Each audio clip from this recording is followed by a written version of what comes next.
Hello and welcome to my little podcast called Babbles Travelling Yarns. I am Grace, the babbler, and I am the host of this podcast. I mainly talk about knitting and spinning and the travels that I do around the world. And at the moment I am in Ireland. I am from Ireland, as you can guess, and I've come back recently from a huge trip around the world, so I'm settling back into my hometown of Limerick. Now, the last couple of weekends I've been really busy. I have gone to a fibre festival. Well, it wasn't a fibre festival. It was kind of a heritage festival in a town about 20 minutes from Limerick City called Killaloe, and it's on the river. It's on the lake actually, Loch Derg, I think. Get back to me with that. It was the Brian Boru Festival. Brian Boru was a famous Celtic warrior who I think was killed by a Viking. I don't know very much. I should know more. Anyway, I was invited to go out by my friend Liz, who is Liz Limerick on Ravelry, if you want to go and have a look. She's a avid spinner. And she also has the Facebook group Spin Me a Yarn. And she has just a huge wealth of knowledge on spinning and fibre crafts in Ireland and all around the world as well. So we both went out and we were both demonstrating spinning to lots of the family, friends and families around the place, and it was part of the Killaloe Library Craft group, which was really enjoyable. So I'm going to show you a few clips from that now. I hope you enjoy. Have you ever seen this before? Do you know what it is? Is that you? It's called spinning, and it's how you get yarn. So all the stuff here has all been spun, and if you look really close, can you see? If you look really close, this is two strands spun together. But I guess if it's super valuable, it's quite expensive. But she can get it in Aldi and Lidl. She has some more on her bag. I know. I've been told that I have not made this. This is this lovely lady.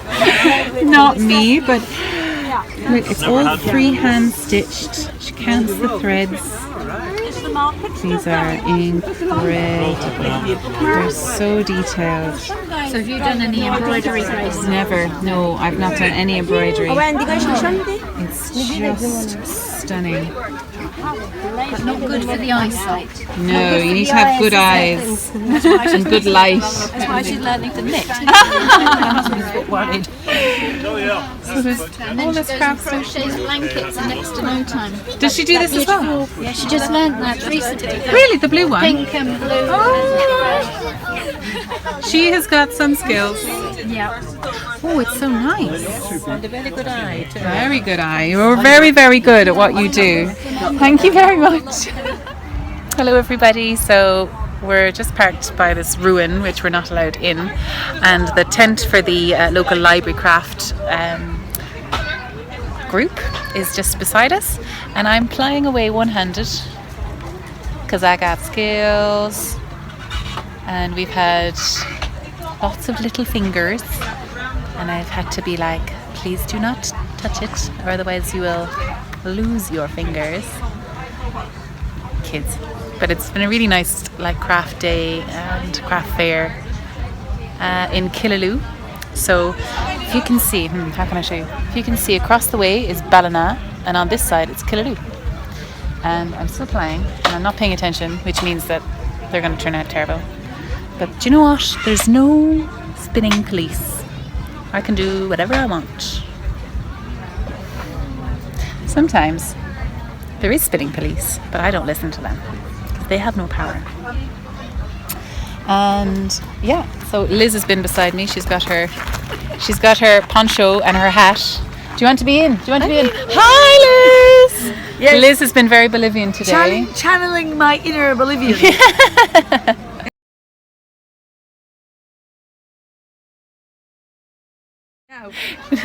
She's got little Wendy over there and the little Ashford Joy here. And I'm playing like an amazing person. Have you brought down the car? Not yet. Oh, okay. 1 second. So we'll see you later I'm because going we're to heading start away my now. podcast. Oh no, I'm not going to have a podcast. Oh, but I think she should. Don't you? I think she should. I think you should. The internet says that you should have one. okay. Yeah. We'll see you later. So I hope you enjoyed that little tour of the Brown Brew Festival.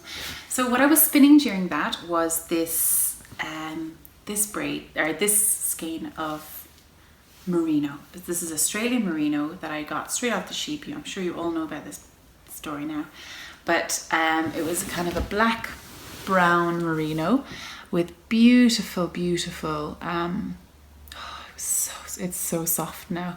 I'm not sure I've got all of the grease out. It still feels slightly like cold, but not sticky, you know. Merino is very greasy, so it's very difficult to get it out unless it's commercially washed and sorted and everything. So this is what I was applying during that little video, and I washed it and cleaned it and dried it, and now it's mine. So I just need like 8 more of these. I have enough wool for it, but I just need to spin it. Tour de Fleece is helping me. So Tour de Fleece, in case you don't know, is a kind of a challenge that you set yourself while the Tour de France is going on. So while the cyclist wheels are spinning, our wheels are spinning as well. So my challenge is just basically just to spin and try and get, I'd love to get 3 or 4 of these done in the month of July. That would be amazing. And then keep it up. I'm the worst at setting goals for myself because I always fail. I'm like, no, I just don't take them seriously. Whatever. So someone asked in my previous podcast on one of the questions is how do you spin from a rolag? So I'll show you. It was the Thistle Hollow. Hi. So this is a rolag. And half of this skein was spun actually from the lock. So the lock, I'd get a lock of yarn, just about this big, depending. Sometimes it was smaller. It was a bit this big, and I would brush it out. I would flick it out at both ends because it's easier, because it sometimes gets felted at the cut end. And then I would spin straight from that. I would spin from the tip, and this would create a worsted yarn. Worsted means that all the fibres are lined up, and I would always spin from the tip. So one bobbin, like this, was spun completely worsted. Then I got tired of that. And I decided to try and make an easier job of it. And I started carding again, and I turned the wool into rolags, which is like this. Oh, I have another one already out. Which is this. So this is on carders, and I made one for you last week. So if you want to have a look at last week's and see how to make one of these, just pop back. So this, the question was, how do you spin from it? Do you open it up? And the thing is, you can't really open these up. They don't really open. Well, they kind of do, but it's way more trouble than it's worth. You don't do that. What you do is you spin from the edge. So you pull it out just like that. It's making me want to spin again now. And you spin whichever way you want to do. Either would you do a drop spindling, you spin it, twist it like that, either clockwise or anti-clockwise, whatever you're spinning yourself, whatever you're having yourself. And that's it. It's really easy. They're really light. You don't have a massive braid that you throw over your shoulder, to get caught and tangled and all the rest of it. It's very compact and quite a nice prep to spin from. It is a woolen prep, because all the fibres, so they were all brushed in one direction, and then they were rolled up, and I'm pulling from the edge, so they're not all lined up anymore. So this is a woolen prep. So a woolen prep means that they're kind of, all the fibres are going all different directions, and you get an airier, warmer yarn from a woolen prep, but it's not as smooth and shiny. So you might be able to see the difference, because effectively one bobbin was woolen and one bobbin was worsted, and I applied them together. So let me get a good section here, maybe on the inside. I don't know if you're going to be able to see this because the camera is actually the back camera of the phone is pointing towards me because it's a better camera. So I'm going to try it this way. So you might see there that there's a bit of, I've seen a better part. So there's a thinner thread wrapped around a thicker, smooshier thread. And so the thinner thread would be a worsted preparation, and the thicker thread would be the woolen preparation, which is nice and airy and matte looking, you know, and the worsted is kind of a shiny, sheeny. So it looks quite nice. It's kind of like a barber pole. It would have done that anyway because there was large sections in the wool which were darker, and there were large sections which were grayer or lighter because it was an older sheep. It wasn't lamb. It wasn't lamb's wool. Oh, it's so squishy. So I'm desperate to do up a couple of those. So I hope that's useful for you. Yeah. So what else was I going to talk about with this spinning?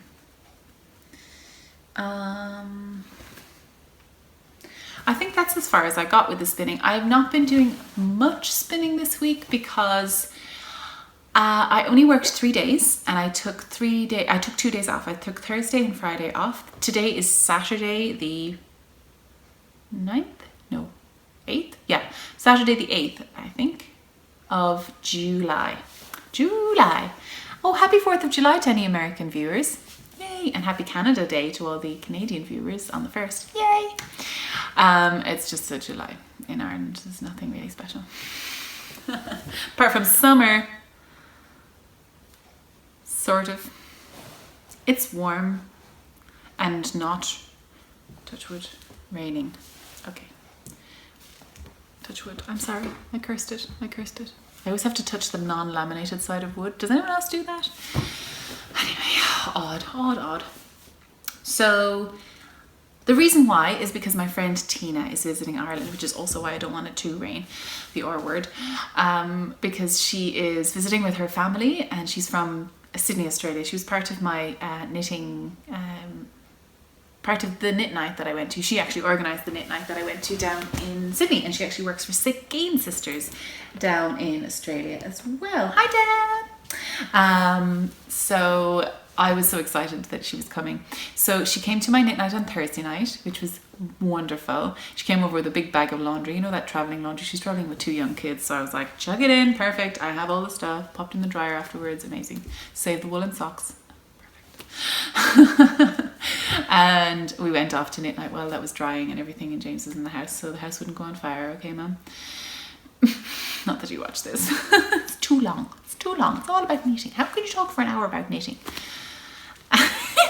So we went off and we met some lovely, one other person came, a new person seems to come to the knit night fairly regularly, you know, it's quite nice. So we're kind of spreading the word, and it's not growing too big too fast, which is lovely. So Breda came, Marianne brought her friend Breda, so that was lovely. And I was knitting on my waterlily and my socks. I haven't pulled out the waterlily. Warning, I haven't pulled out the waterlily completely. I pulled out just the lace, but I'll talk about that in a moment. I'm going to talk about all of those things that I've knitted at the end of the episode. Reminder to Grace, don't talk about it now. So that was lovely, that was Thursday. And then on Friday, we went to Hedgehog Fibres. You may know of Hedgehog Fibres. I don't know if you know it or not, you know. Famous Irish company run by Beata, who is wonderful. So she picked me up at 7 o'clock in the morning, and we got in the car. It's about an hour and a half drive down to Blarney. We were very keen. She picked me up at like 7:15. I was like, come on, gotta get as much time as possible. I could have spent the whole day there. But we got down to Cork at about 8:30, and it wasn't even open yet. So we were like, oh. So we went in and we got a coffee in the Cork Coffee Roasters, and right next door was Vibes and Scribes, which everyone was telling me to go to. It's a massive craft store. Downstairs in the bottom is all wool. Upstairs in the middle is kind of like hats and ribbons and sewing and fabric. And up at the top is kind of more arty, craftsy stuff. You know, it's got paints and paper and, you know, kind of for painting and things like that, for drawing and painting. So that was great. Oh, beads upstairs as well, but I wasn't sure what type of beads to get. I really want to get beads for beading. Does anybody have a good UK or Irish source for beads for knitting?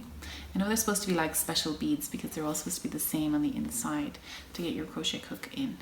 And you use a special tiny crochet hook, I know that.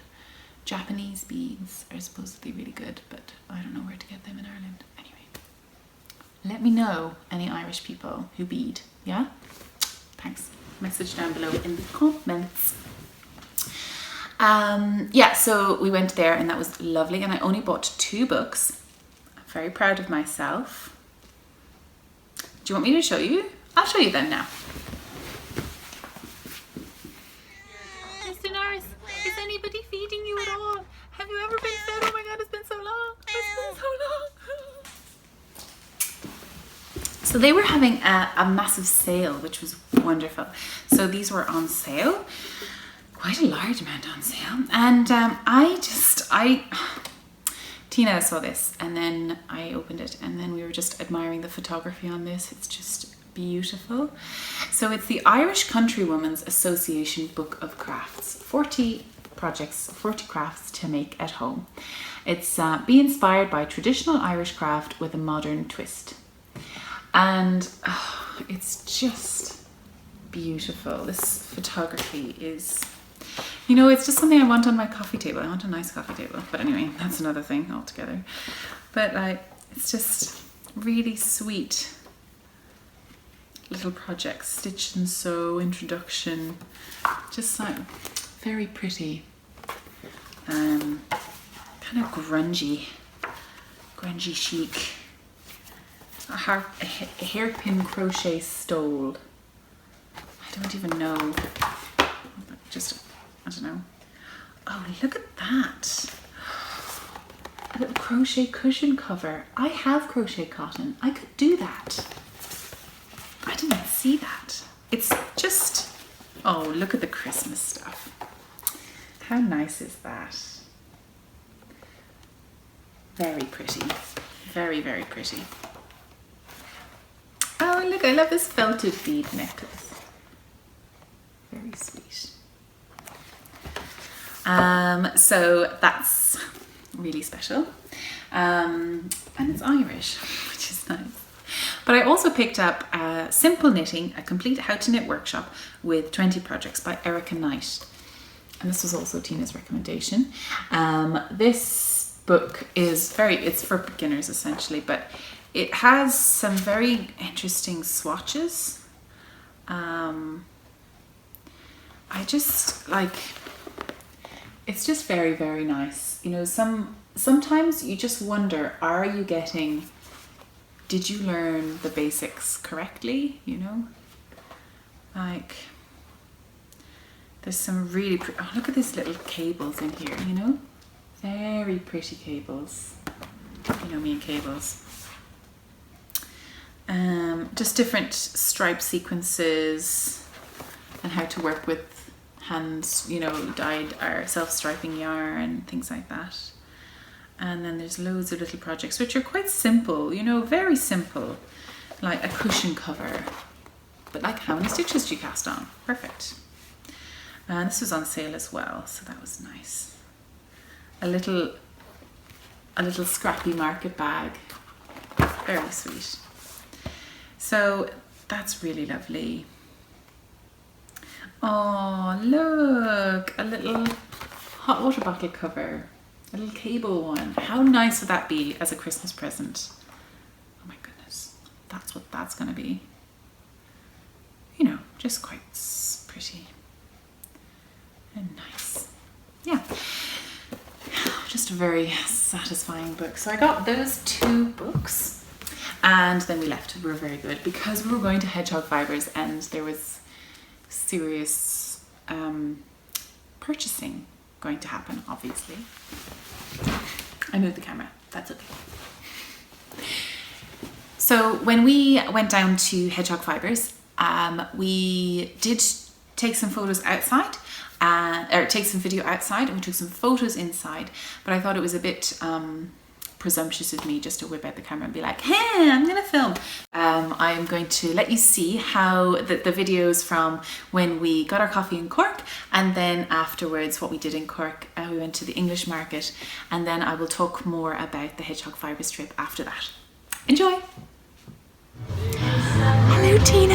Hi. She's in Ireland. And we're actually in Cork today because we're going to see the Hedgehog Fibres studio. So we are having the first really good coffee in Ireland. Well, maybe not the first, maybe the second, or maybe the second. It's pretty good. Okay. But it is tricky to find good coffee. Yeah. And it's the first one of the morning. Maybe to do the drive without coffee. So. I'm impressed. I was a little bit worried. I was like, are you okay? Are you sure you don't want to stop? Are you sure? Are you sure? Because I'm a passenger. I was like, we're not stopping for a mediocre petrol station coffee. No, sorry. So we heard about this coffee, which is, what is it called? The Cork Coffee Roasters. And we're next to Vibes and Scribes. So it opens in 15 minutes, and we're going to go in there and have a little tour around. I might show you as well if you'd like to come and join us. And then we're heading down to Hedgehog Fibres when they open up. I'm not sure what time they open up. 10 o'clock, yeah. So we're going to go down and we're going to see if we can film. If we can't, that's fine because it's a place of work, but we'll tell you all about it afterwards if we can't film. What are you knitting on? I'm knitting the approach socks by Jenny from Larch. Oh, it's lovely. In the black mohair blend. Loving it. What colourway is it? This is green. It's green. It's one of their lovely greens. I can tell you actually. Oh. I have a thing here. It's Lamorna. Lamorna? Here we go. With an Italian accent. I don't know why. Lamorna. Lamorna. It must have been the espresso. Yeah. She's going Italian on us. So Jenny's lovely pattern. It's gorgeous because it does this look lovely. At this heel. Oh, look at the heel. Look at the little. Isn't a heel flap? It's the most magical thing that you ever see. We were at knit night last night. My knit night in Limerick, and. There was so many, there was 5 of us in total, and that was really enjoyable.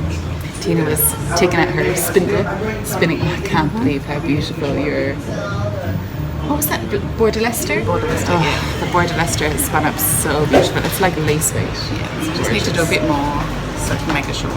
Yeah, it'll be gorgeous. So we will talk to you later. Yep. Bye. Cork Coffee Roasters. Delicious coffees. We're desperately looking for their coffees, and then we're going to Vibes and Scribes to get people in the video, but let's open. Look at all the nice things. Notions. The best in town. Well, we have to go, obviously. So this is Cork. Across the river there is Patrick Street, and that's the main street in Cork. And we're just across the street, and we're in Vibes and Scribes. Hello. And look, we found some wool. Is anybody shocked? Serious business here. So this is some Studio Jenny Gall. I'm in love with this colour and this colour. Is anyone shocked? Yeah, this red is quite nice. It's quite bright on camera. It's actually darker in real life. I like this one too. That's true. Very nice. And it goes into these bigger piles. I don't know what this is. Donegal, Heathers. Donegal, probably the same. That's pretty, like an oatmeal. That oatmeal, yeah, it's lovely. Oh, it smells sheepy. Verdict? Nice and sheepy. On a scale of 1 to sheep? 3 out of 10.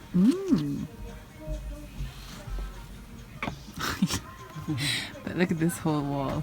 But you need to have perspective in here. So I don't know if you can see me now, but this wall is so big.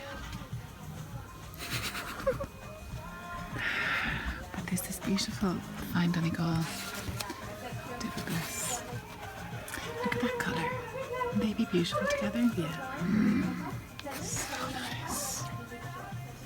And they've got some Cushendale down here, which is a mill in Killarney, I believe. And this is a colour you've fallen in love with. This beautiful veil. It's a veil. I love this colour. Yeah. And this one. And And this is more, this is the Kerry Woolen Mills stuff, so that's nice. I love that chartreuse thing. Yeah, it's a great. Stunning.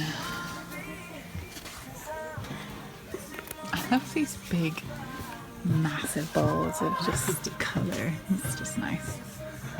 It'd be really nice for blankets or something. There's a whole other room over there. Felting section here as well. So they have this. I think that's for putting it on, and when you use your needles, you kind of stab into that foam. And they have a huge amount of different felting fibres here. Although they look like combed tops, so I wonder if you could probably spin that. That looks okay. And there's a huge range of books as well. Lots of ribbons. A huge range of books. And buttons! Oh, I love a wall of buttons. Colour coordinated, that is very satisfying.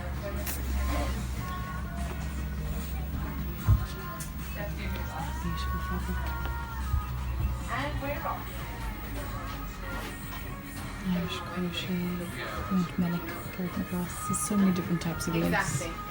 So she's Beautiful looking to do colours. that.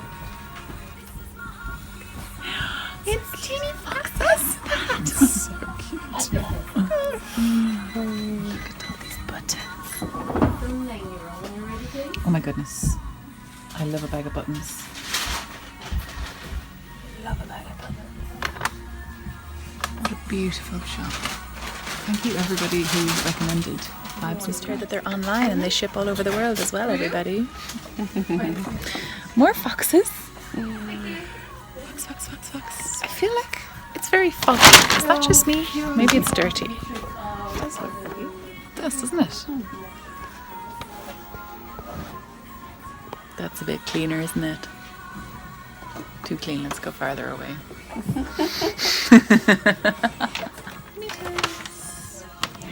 Show them all. That's for Ellie. Oh, hi Ellie.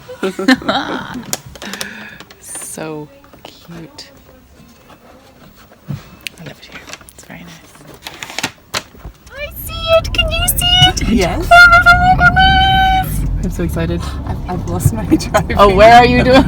You just got so excited. Oh. Park anywhere. I need to get in there right now. Being really cool right now. Very calm. Yep. Yeah. Just over there. That's where Hedgehog Fibres is. Just there. There's people inside and they're knitting. So we're trying to be cool. I'm really cool.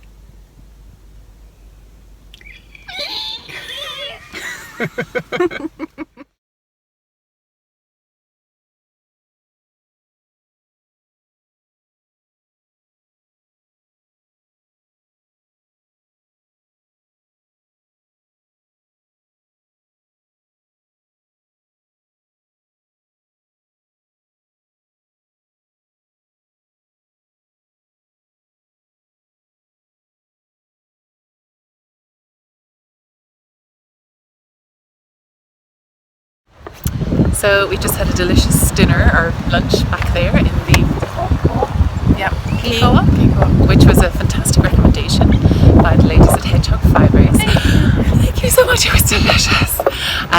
We just had such an amazing time at Hedgehog. Oh my god, we could have stayed there all day, but we were like, we must go, this is getting awkward, we must leave now. We took up too much of their time. They were so kind and they were so lovely and they were helping us pick colours and they kept on bringing boxes out of nowhere and being like, oh hey, there's more. I was like, I was having anxiety over too many choices and restriction of how much money I could spend. Yes. But it was spectacular. If anyone is ever in Cork, you must go down there, except for a little lunch hour, which is what, 1 o'clock to 2:30. So avoid that time. But they are so generous and so kind of their time, and lots of one of a kinds. Potluck. So many potlucks. Just amazing. I can't wait to cast on my sweater.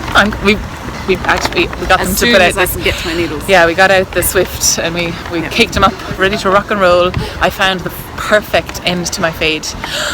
to my so faded. We're both doing so faded longs. Whatever. It works. Awesome. Yeah. Yeah, we love it. So we're in Cork now. We're walking up the Grand Parade, I think. I might have made that up. I'm sure I sound like I know what I'm talking about. Yeah, no, let's do that.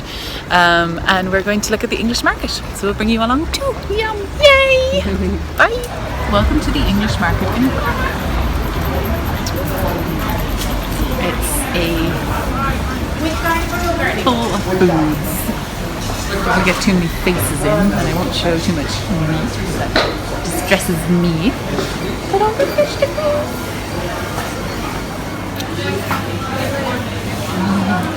Went to that cheese shop in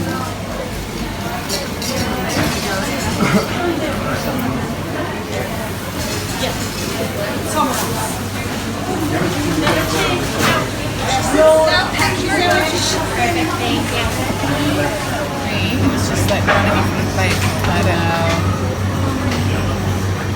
Cheese fan? Yes. That looks.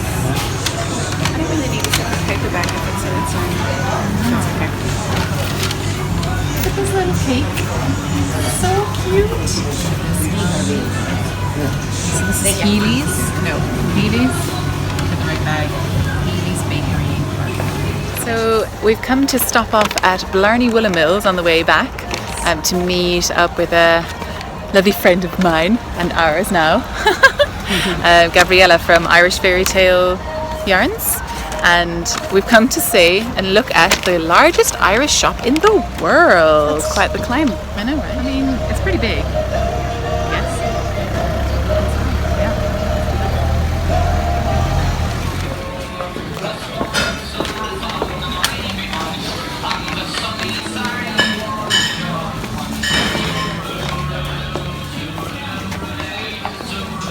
I think they know their market. With the 4th of July balloons. Hi, spots of wood. This is the same stuff I got in Bunratty. The kids go mad for these. Well, that's quite nice actually. That's Lovely. I think it's from the same woolen mill as the Donegal tweed. It's Donegal tweed. It's really Just for the nice. Blarney wool. It's spun for the Blarney woolen mills. It's got more of a sheen to it. This is really sweet. Should I get another bunch? I shouldn't probably. Oh, they've got dark as well. The kind of greys.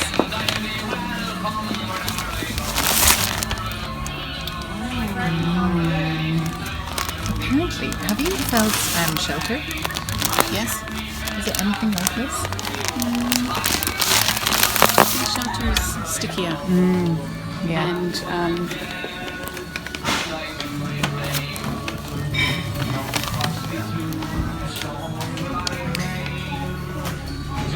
I think shelter is sort of bouncier.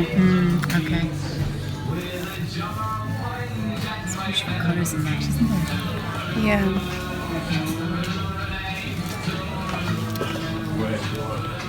Oh, look at that lace work they've got over there. That's interesting. Summer style.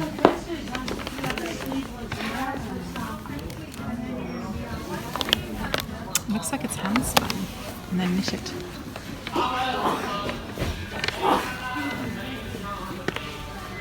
Quite pretty, really. 29. Oh my gosh. Cotton linen. Oh, cotton linen. Very nice.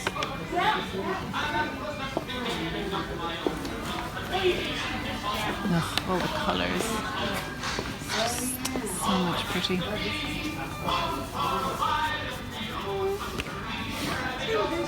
was trying to tell myself I don't need a blanket the other day. It's very hard.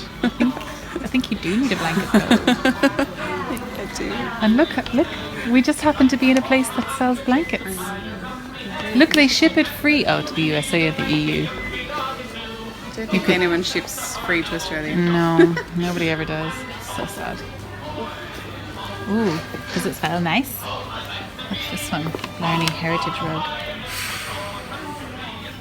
Pure new wool. Oh, I hope it's new. Although I like the recycled thing. Oh, lovely.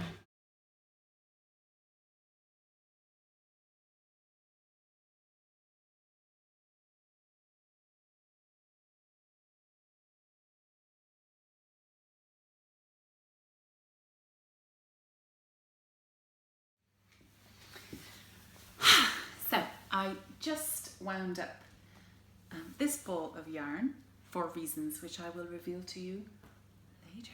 How mysterious. So let's tell you a story of when a little girl went to visit Hedgehog Fibres. I thought I'd leave you an interesting intro there. It was quite interesting, wasn't it? Yeah, I thought so. So we squealed in the car for about 10 minutes before we actually got up and got out of the car. We went in and we met Natasha, who was our guide, and she was going to show us around. She's Beata's assistant, but she's kind of helping to run the show. So she was lovely, and she took us upstairs to show us the yarn twisting room and the drying rooms, and it was just so inspiring, be surrounded by all of these amazing colours, right? Oh, so amazing. So where's the start of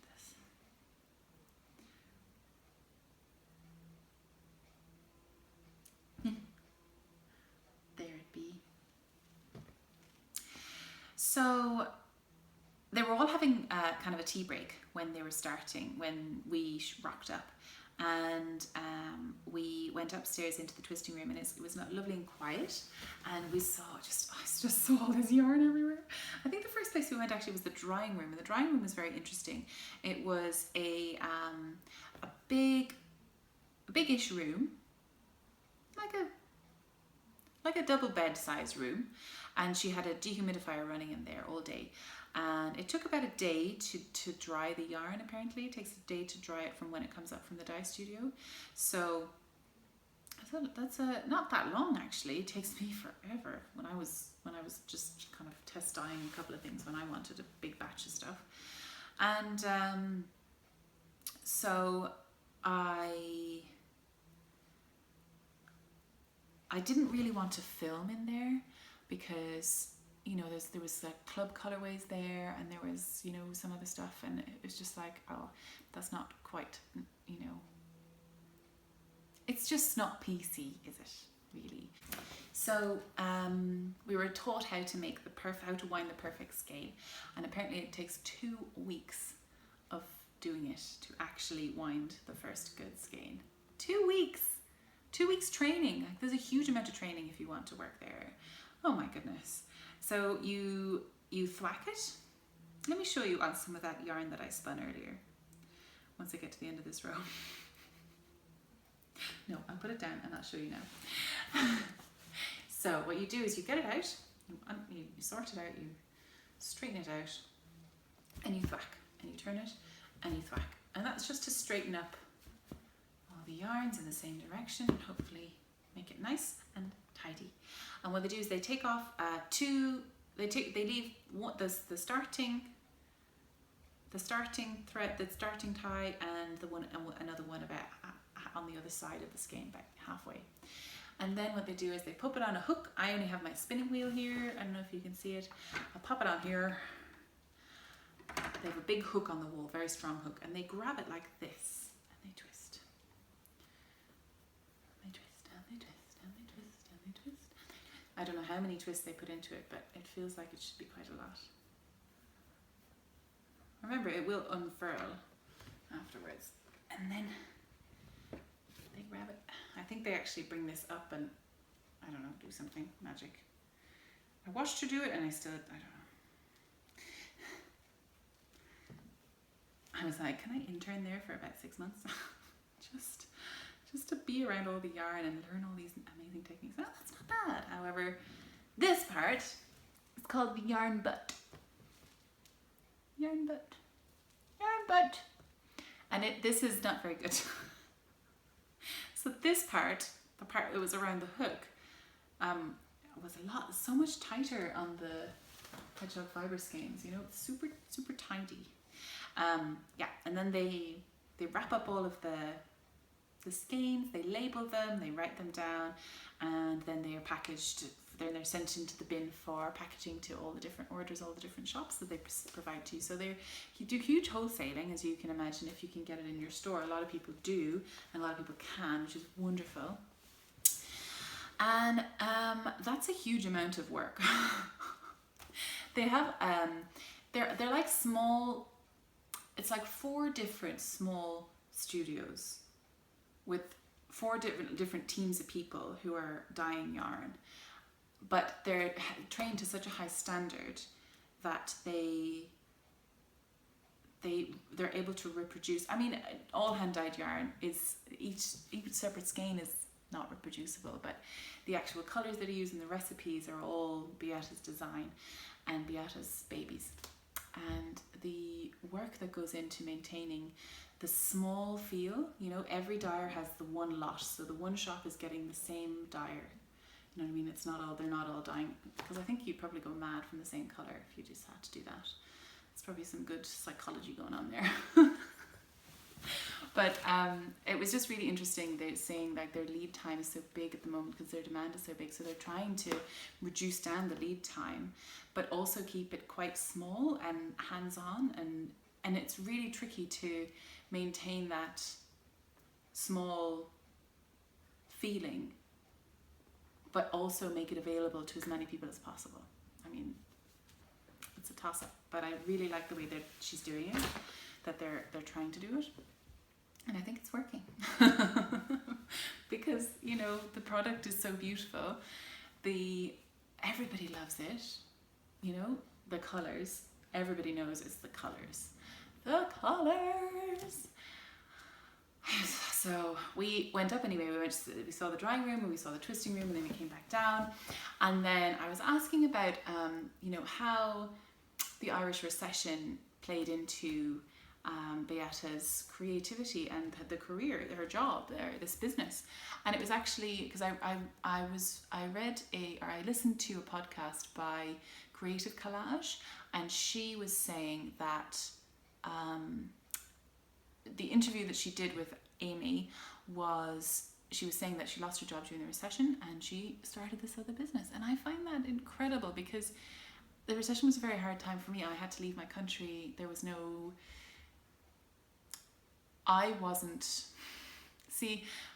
knowing that Beata made it just makes me understand how hardworking and how brilliant and creative she is. But hardworking, a lot of hard work went into that business, you know, to make it what it is today. Huge amounts. I couldn't do it. I could not have done it. None of us. I mean, a lot of people could have, but what am I trying to say? I just really value her work ethic and her product because it is so beautiful, and it came out of such a difficult time, you know, economically, but they always say the creativity does come out in hard economic times because you have to be creative to start making, you know, to do what you need to do.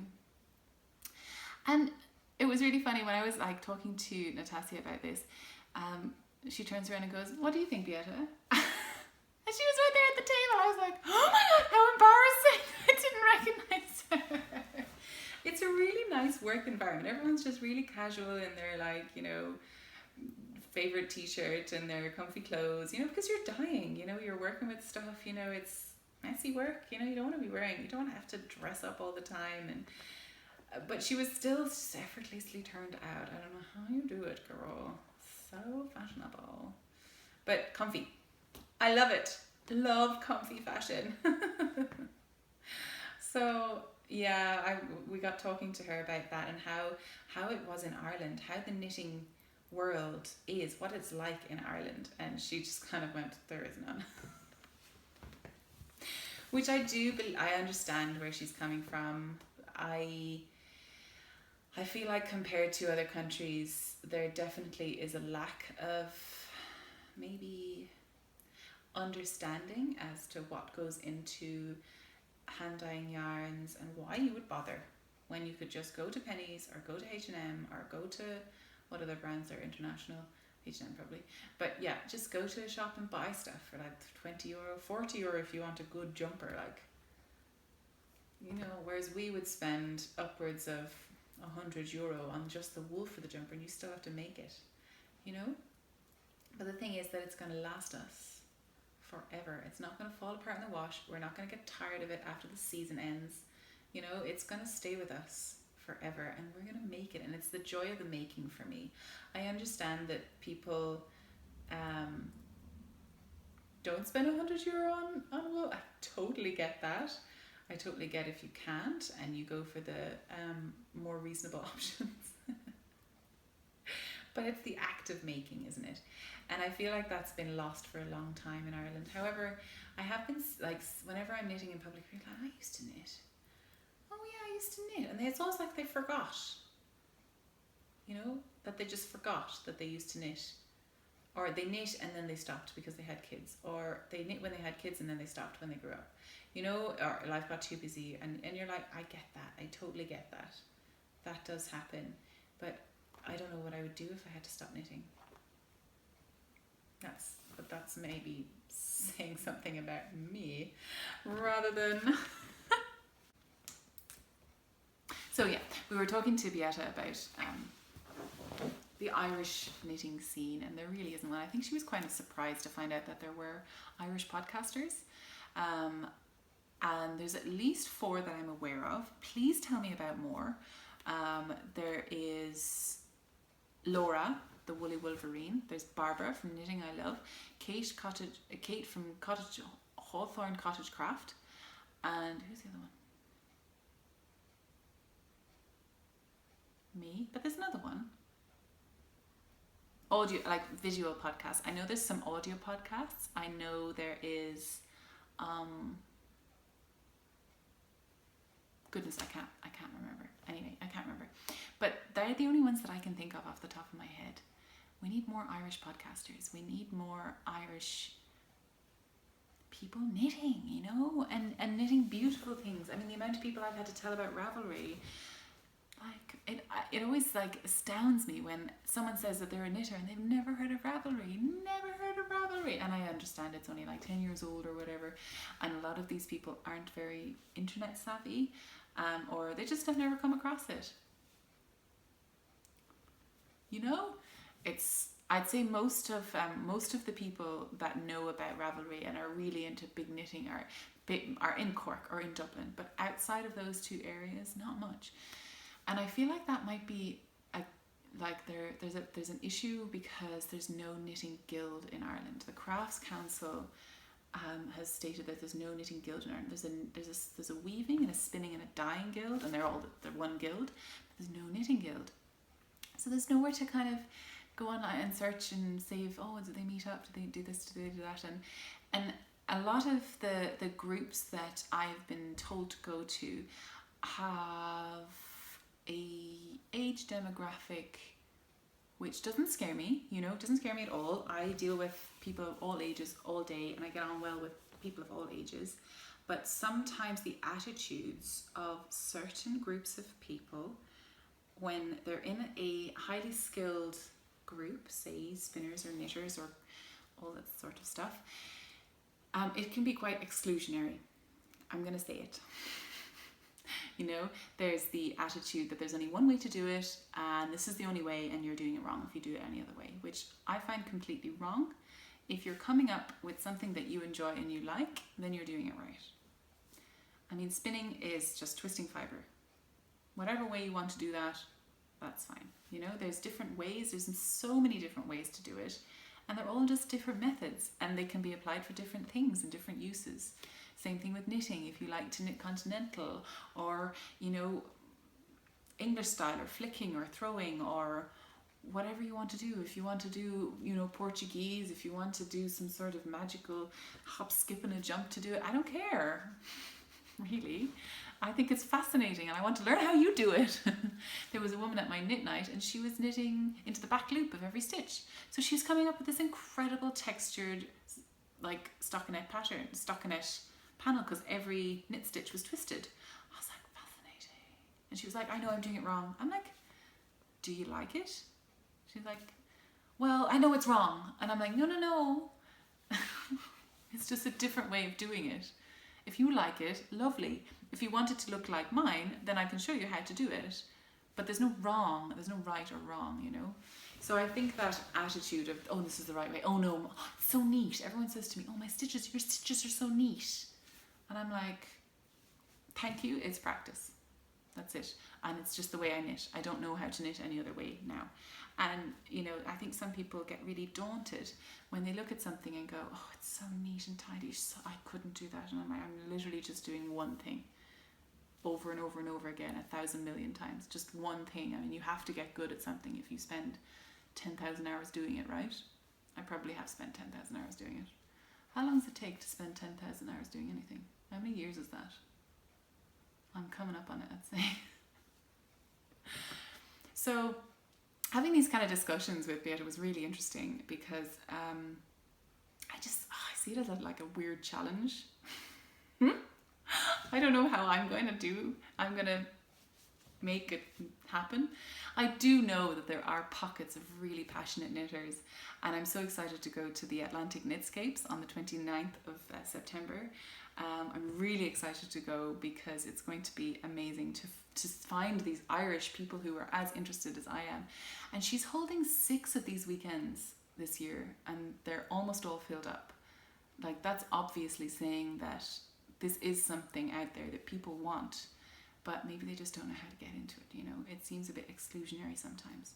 And I'm the opposite of that. I'm like, come, everybody, come and find out about this amazing stuff and understand what goes into making a skein of hand-dyed yarn and be okay with paying €20 for it, because the amount of work that's gone into this piece of artwork,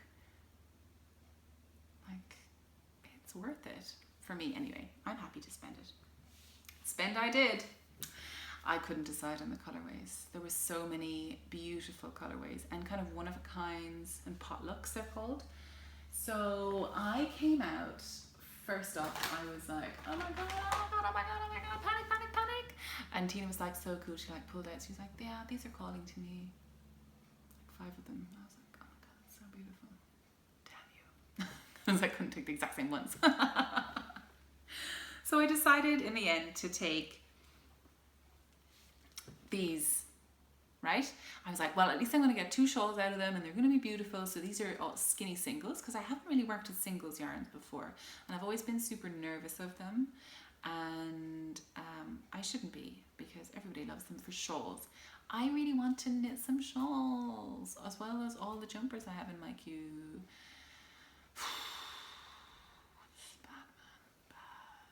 Bad timies for my time frames. I just don't have time to do everything. It's unfair. So yeah, I pulled out these and I was like, great, I'm gonna have 2 of these. And then I was like, oh, I'm not sure if I made the right choice. And then we left. And then I looked down at what I had in my hands and I fell in love. You know when you have too much choice, you know, and you're like, I don't know, I'm probably making the wrong choice, FOMO, you know, blah, blah, blah. Fear of missing out of the perfect skein of yarn. There is no perfect skein of yarn. It's whatever works for you at that time, right? And I saw them in the bag like this. And then I was like, oh, hey, wait a minute. This pattern jumped into my head.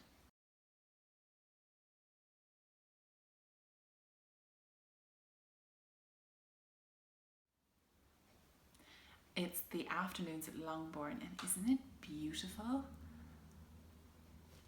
That's what this is going to be. I love those tassels. That fringe. Yes, 1 million yeses.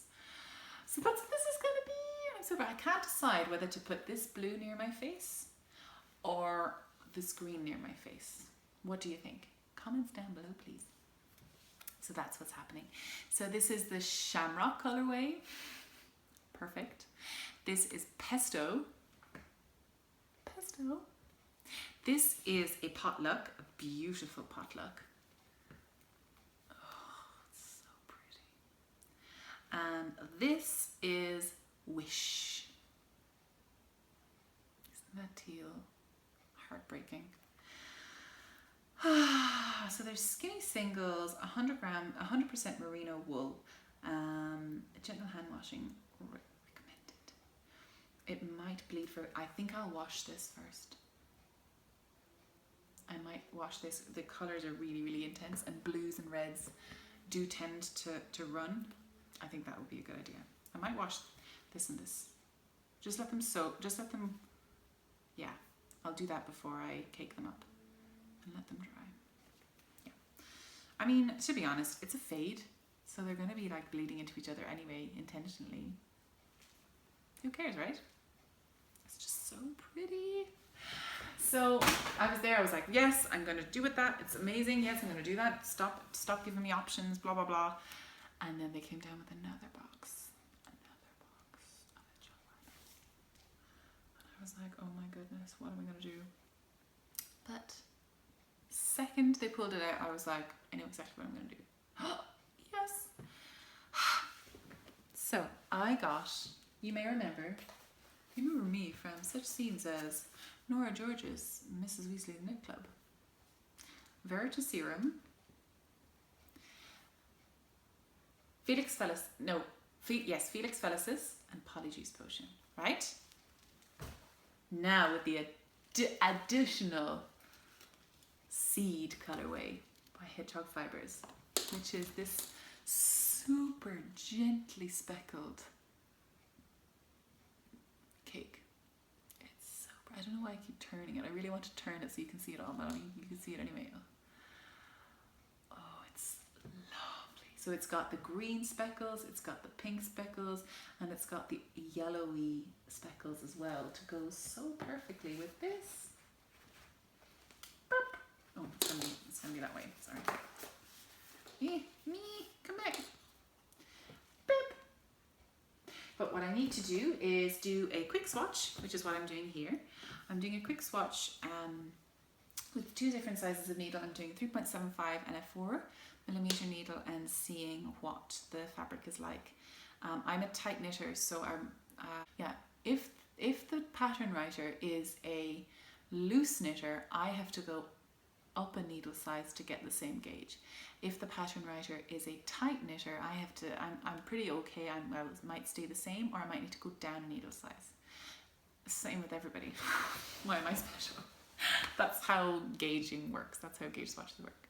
So this is, I think I've just added in the first line of the veritaserum, and I'm just doing a quick swatch with the blend, and then moving into the other color, just to see how the yarn reacts, because they're slightly different bases. They don't look very different at the moment, but I've just added one line.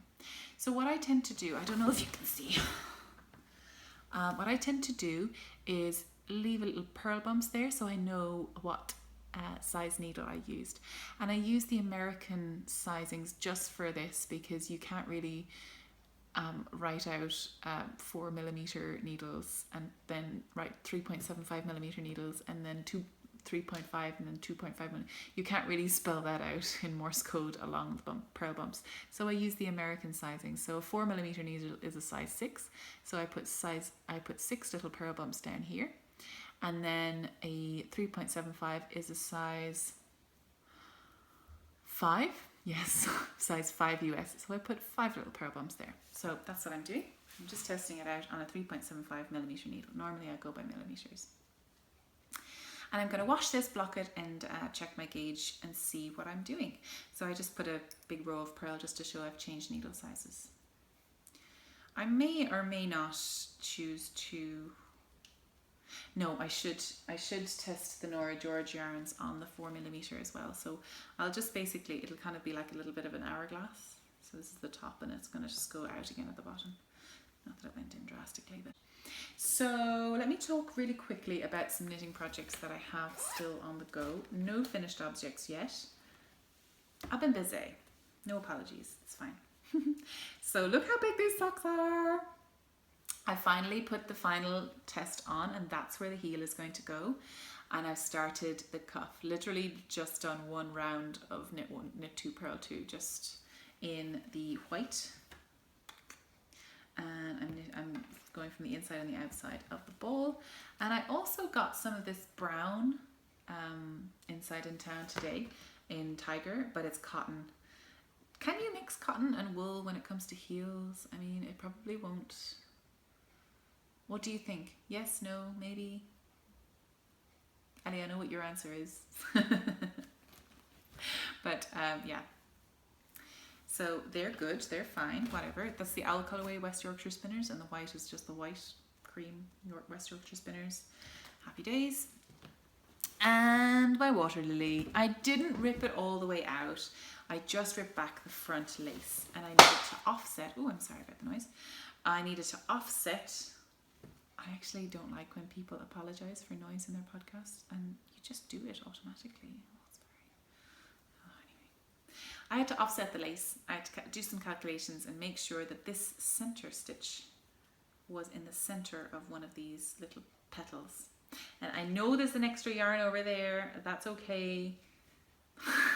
I'll get rid of it on the way back. It's fine. I'll just drop it. And it's going to form a little V up from there. And I didn't want to go any higher up because I don't want it to. I definitely want it to be about here. And I got some extra yarn.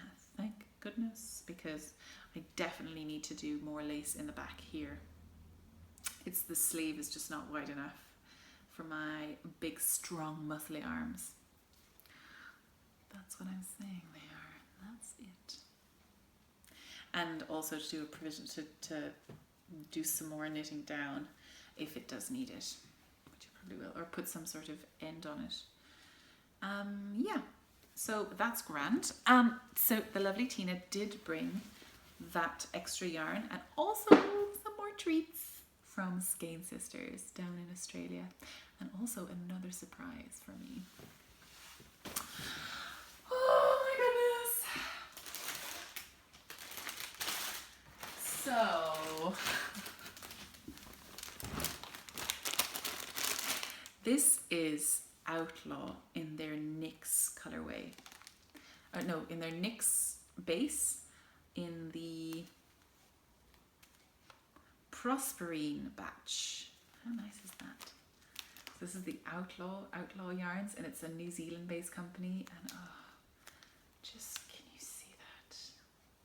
It reminds me of the colour that I knit my Ginny sweater in, that I literally can't wear unless it's freezing cold because it's made of alpaca, and the alpaca itches me when it gets above like 5 degrees Celsius. So this is going to be so incredible. So this is 70% pulwear, 30% silk. Oh my goodness. Just look at the silky sheen on it. So I've got 7 of these from Australia, from Skein Sisters, from New Zealand via Skein Sisters. Thank you so much. Thank you so much. And I also got a present from Tina. So Tina signed up for the sock club, and she just decided that this was the Circus Tonic Handmade Sock Club that she was talking about in the interview that I did with her last year. So I can't believe I got one. It's the March version, which of course, green, beautiful. It's the Cairns Birdwing, and it's in the Jubilee sock, the Superwash Merino Nylon, 75% 25, 464 yards, 425 meters. Isn't it beautiful?